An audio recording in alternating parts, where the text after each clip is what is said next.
Welcome back to Coffee Talk, where I take an interesting topic and give it to you in the time that it takes to drink a cup of coffee. So, grab yourself a cup of coffee. Make sure that it is piping hot. Add your little cream or sugar or non-dairy creamer. My favorite is French vanilla. And if coffee's not what you do, perhaps a nice herbal tea is more what you have in mind. Make sure it is steeped to perfection. Add some honey or agave, and my favorite, a little dash of lavender. And if coffee and tea are not what you do, perhaps this fruity smoothie is more your speed. And let's get into today's hot topic, which is working moms versus stay-at-home moms. The pros and cons. Which is better in 2025? So, let's get into this hot coffee.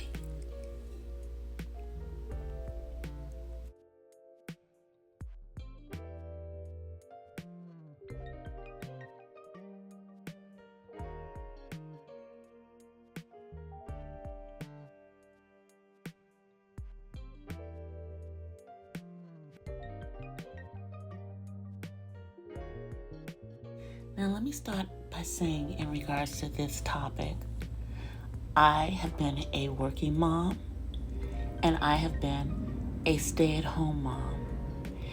And now, because I have an adult son on the spectrum who needs additional assistance, being his primary caregiver, I am now a combination of the two.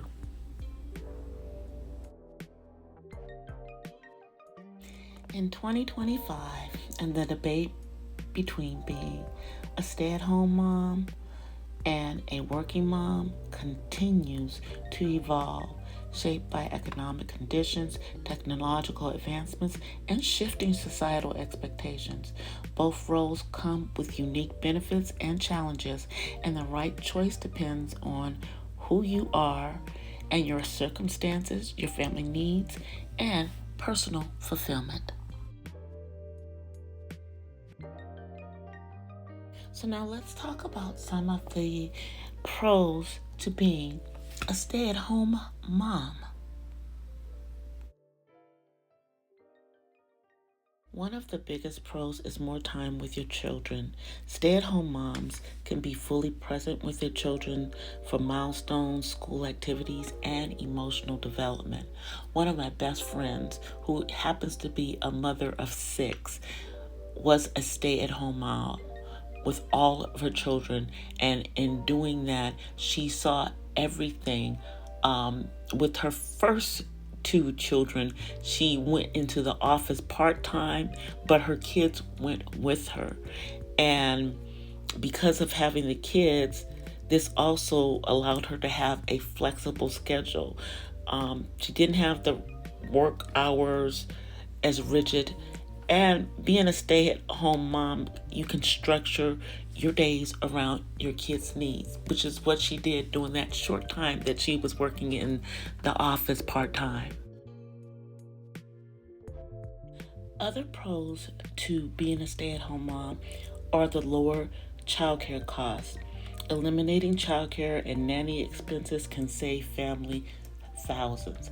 I can tell you for a fact that my best friend with the 6 kids, that was one of the key factors in her becoming a stay-at-home mom, because they wanted to have a big family, and they knew realistically that it would cost them a lot more than it would cost for them to have her stay at home and her husband be the primary provider in childcare for 6 children. Another one of them is also that homemaking control. You're able to manage the household tasks like cooking, cleaning, budgeting, and are able to lead a more organized home life. Before I get into the cons, let me give you just one more of the pros, and that's reduced work stress. Avoiding workplace pressures can improve mental health for some mothers. So, next, we're going to get into the cons. Financial dependence is a major con of being a stay-at-home mom. Relying on a single income can be risky in uncertain economic times. But thankfully, my best friend and her husband, what they did is they planned for her to become a stay-at-home mom. When they had their first child, they started to do the things that they needed to do. Number one, they bought a house before they actually started having children on both of their salaries. And then once she had her first child, they started to prepare for her to become an at-home mom because they knew they wanted to have a big family. Another one is career gaps. When you have extended time away from the workforce, it makes it very difficult to re-enter the workforce. And I can attest to this with my best friend because when her kids all had gone off to high school and it was time for her to get back into the workforce, even though she had a college degree, it was hard for her to get back in there because she was behind what the new modern technologies were. So that's something to think about being a stay-at-home mom. You do sacrifice career. Some other cons to consider: social isolation. Lack of adult interaction can lead to loneliness. When you don't have adults to talk to and all you have to talk to all day are kids, it can be lonely. Unpaid labor. Domestic work is often undervalued in society.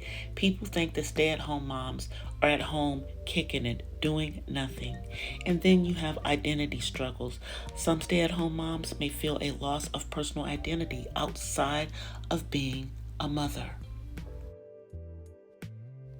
So now let's get into the pros of being a working mom. First and foremost, financial independence.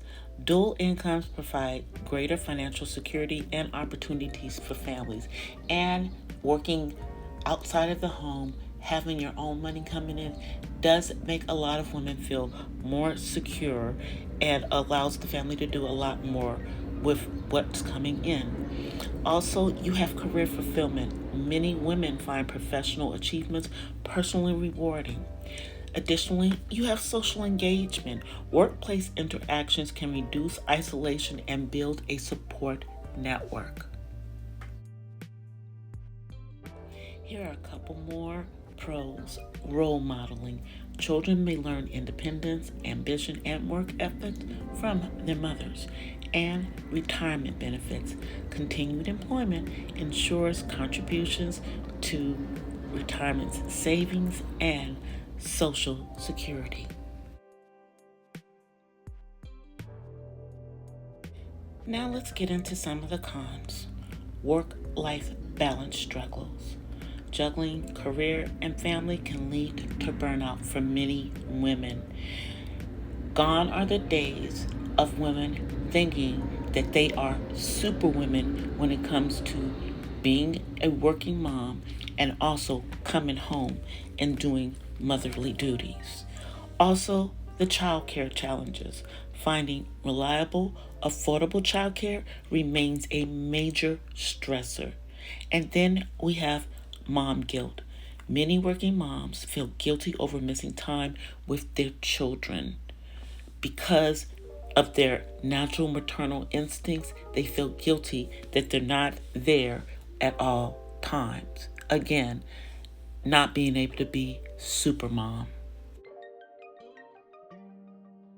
A couple more cons are the higher expenses. Work-related costs like commuting, professional attire, childcare can offset earnings, and limited flexibility. With a rigid work schedule, it conflicts many times with the needs of your family. So So now let's talk a little bit about the changing landscape in 2025. Now you have more remote work options. Many companies offer hybrid roles, allowing working moms greater flexibility, which is one of the things that I'm able to do. I'm able to work from home from my main job and also be my son's primary caregiver. And you have parental support tech, AI-driven apps helping with scheduling, meal planning, and child care coordination. And increased recognition of unpaid labor. Governments and organizations are exploring benefits for stay-at-home moms, such as tax credits and retirement contributions. And there is now starting to be a cultural shift. Society is gradually moving away from the mommy wars, recognizing that both choices are valid choices.